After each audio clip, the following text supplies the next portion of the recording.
Hui Kaiwan, the founder of the second largest construction company in China, is under arrest. Also, last month, Country Garden almost defaulted on the payments of the maintenance of its debt. What is happening in China? Is the economy under recession? And if it is under recession, what will be the consequences to the world? These are the things we're going to be answering in today's video. We're going to be looking at Country Garden, why Country Garden is important. We're going to be looking at the Chinese economy, where it finds itself, what are the projections, and what the consequences of that would be for the rest of the globe. So without any further ado, let's get into today's video. Just remember, by watching our content, you agree that our content is for informational, educational, and entertainment purpose only. Nothing that we produce in any platform is to be considered financial, tax, or legal advice. Today, we're going to be talking about the possibility of the Chinese economy being in a recession. In the roadmap of today, we're going to be talking about Country Garden. And we're going to be looking at this Country Garden situation in a roadmap of 3 steps. First, we're going to look at why is Country Garden important.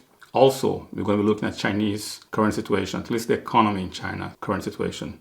And also, we're going to be looking at the projections for the future of this economy. So, first step, why is Country Garden important? Country Garden is important because it's the largest construction company in China.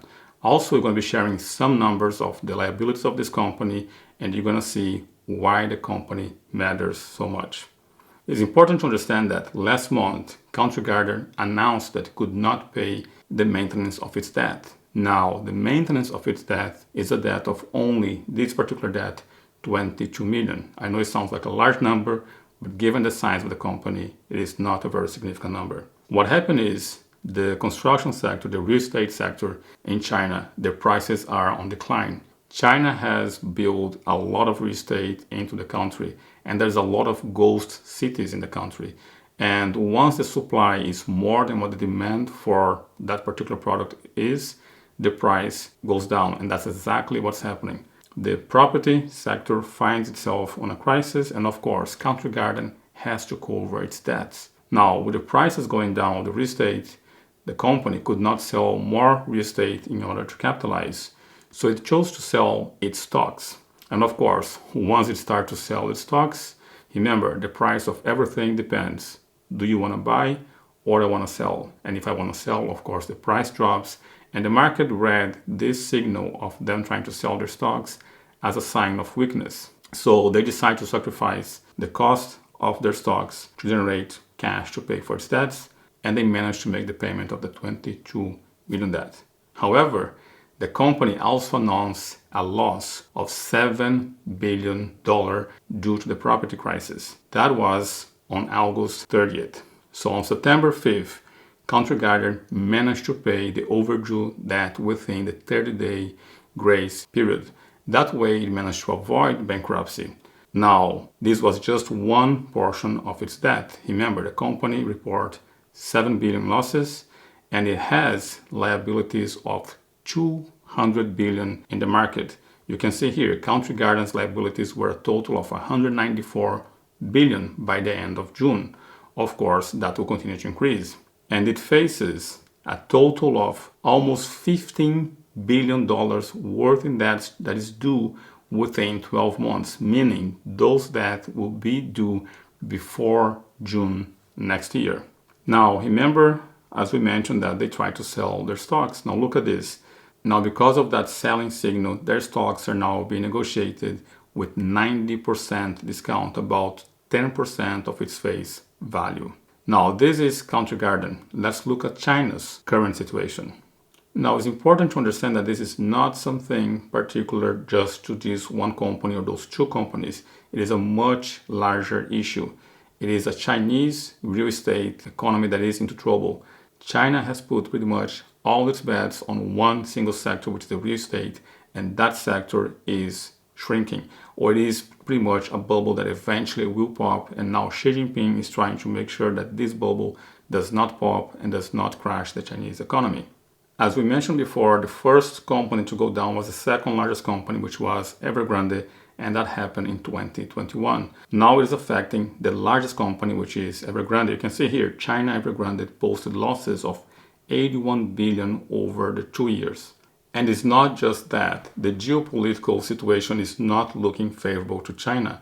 This is not just the real estate, this is the amount of investment that is coming from abroad into China, and that amount of investment is shrinking. You can see here the foreign direct investment in China since the pandemic is start to go down.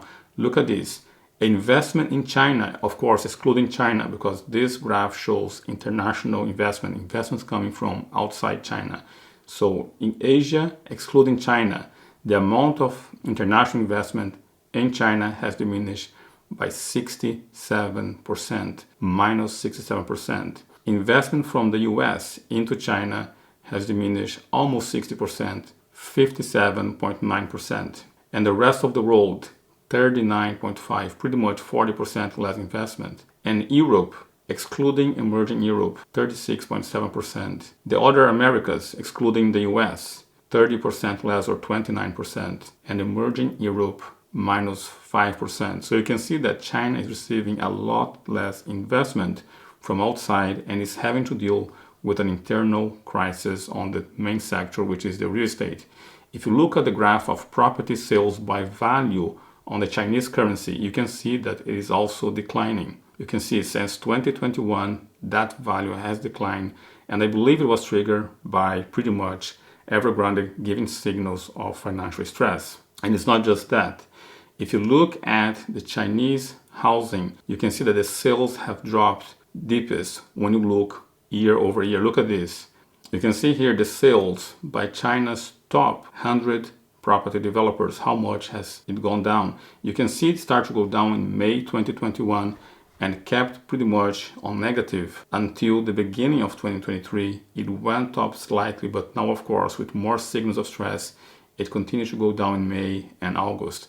And you can see minus 60% on sales year per year. And it's not just that. If you look at the graph of the amount of square meters of sales, you can also see a collapse. Here you can see China weekly residential primary floor spaces sales in the 30 major cities. And this is the amount of space, not price. And you can see a decline as well. And it's not just that. Remember, there's a lot of liabilities on those companies. We talk about 200 billion liabilities on Country Garden, but the real estate sector has a lot of that coming. And of course, that also concerns the market. You can see that the debt of the private builders in China are also piling up. Those are the debts that are due. And how much is that debt? You can see in October is about $1 billion. You can see 1.2 billion in November 2023. January 2024, you can see that that number gets to $3 billion in debt. And Country Garden was struggling to pay just 22 million. And when you look at the default rate of companies, and now this is not the big major companies, this is high yield or speculative companies, and you can see how much they are defaulting. If you look at the dark blue line, that is the amount of the default rate on Asia, including, of course, China. Now the light blue is just China alone, and you can see how it's going up. Now the yellow line or the orange line here is just the property sector in China, how much default is there. And you can see that in 2022, the default rate reached 70%. Now, this is the real estate sector. Let's look at China's current situation. Now, looking at all this, we can determine that China is going through a liquidity problem. Also, as we showed on the graph previously, China is having a problem where there's no liquidity coming from other countries to invest in China. So what is China's projection? What we can expect of the Chinese economy for the future? Now, when we're talking about Chinese projection, we need to remember that in the beginning of the century, on the years 2000, 2007, before the crisis of 2008, China was showing incredible growth on double digits, 10%, 12%. And the projection in the world at that time was that China would be able to surpass the American economy. Now, of course, these signals or this stress or this financial disturbance that is occurring on the real estate sector, and a lot of economists are looking at this and they believe that China is entering a new era, an era that is not an area of gigantic growth with double-digit GDP as it was before. And also they're asking themselves, why is China avoiding a bazooka to spur the economy? Or what is Xi Jinping not just printing money and saving the sector. And of course, if he does that, he'll be killing the currency. So the question is, what will he do? How he would cool down this heat, or how he would put out this fire on the economy. So if he does not stimulate the economy may enter into recession. But if he stimulates the economy too much, he will inflate the currency to the point where the currency becomes worthless, too much inflation. So the question is, what will he do? How would the government, or how would Xi Jinping be dealing with this situation? And he has done a few things already. He has taken some steps. And one of those steps, of course, are small ones, but still trying to help the sector. For instance, he asked for the Chinese banks to cut existing mortgage rates as property prices has gone down. So what he does is he's requesting less collateral for the acquisition of a new home. Of course, that will not boost the sector, will not save the sector completely, but it does help the sector by reducing the amount of collateral and asking banks in different states to ask for less interest rates, and government subsidizing or helping people to buy a new home. He'll be helping the sector, but in my view, that is not enough to save the sector. And you can see that Bloomberg has made a graph here where shows the projection to the Chinese economy.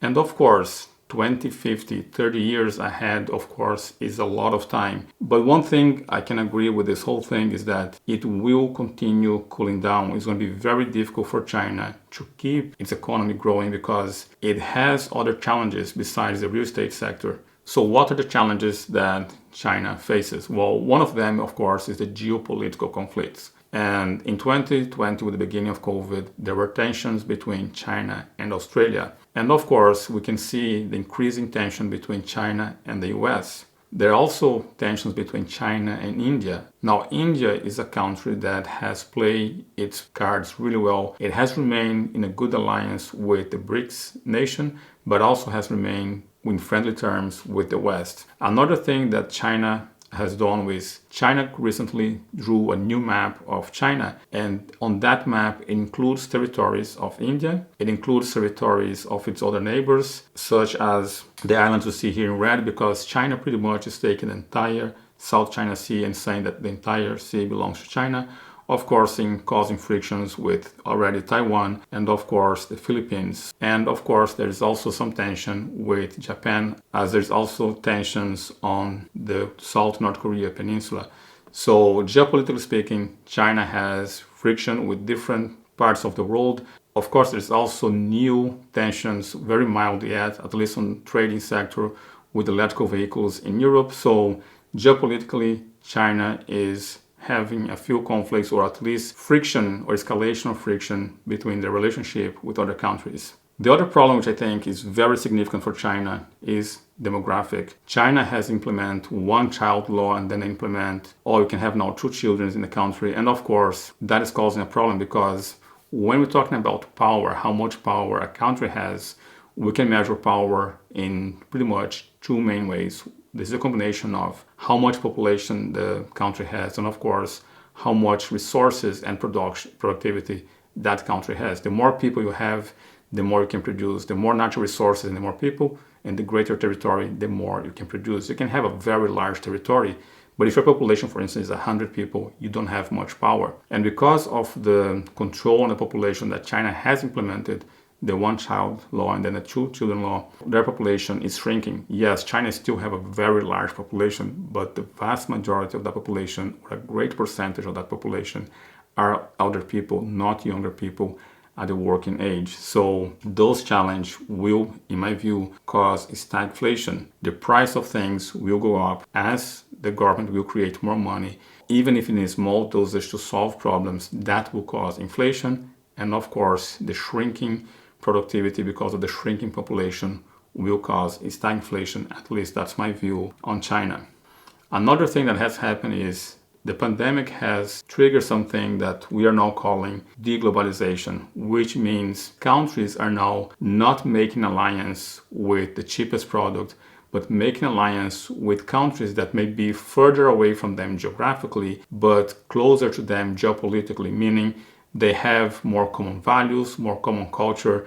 For instance, if you look at Germany and Russia, very different cultures, very different values. However, Russia was much closer to Germany and could provide petroleum and natural gas to Germany. But now that alliance has been broken for different reasons. But for instance, Germany and Europe are now getting their natural gas from the US, which is geographically further away, but is more in tune or more harmony between the beliefs and the costumes and the values of that culture. And that means a lot less investment in China. As we show in the previous graph, we see internationally less investment in China. Also because of the China approach to the pandemic, where it was zero tolerance for COVID cases. They closed their ports, and that caused supply chains, and that kind of killed the trust that the world had in always being able to get cheap products from China. Now, China still remains the second largest economy in the world. It's very difficult for you to look at your home and find anything that is not manufactured in China. And of course, the performance of the second largest economy will have global repercussions. We have a financial global system that is totally intertwined. Remember on the crisis of 2008, there were some municipalities in Europe that got affected by the 2008 crisis in the US. And I think that entanglement and that interconnection between the world and its economy has only increased since 2008. So I do believe that a collapse on the Chinese economy will have consequences greater than the crisis of 2008. At least that's my view. I hope you guys have enjoyed this. Now, let's do a recap of what we covered today. We talk about the country garden, why it's important to talk about the largest construction company in China. We also talk about China's current situation and the challenges that the Chinese economy may be facing, and also the challenges that Xi Jinping finds himself having to deal with right now in China. We also talk about what are the projections and what you can foresee happening on the future of China. I hope this video adds value to you. So if you want to be in control of your money or learn more about those things, consider joining the Crypto Vagabonds Academy. Link on the description below. Also, please, if you got value from this video, like, subscribe, click the notification bell, and I see you guys on the next video.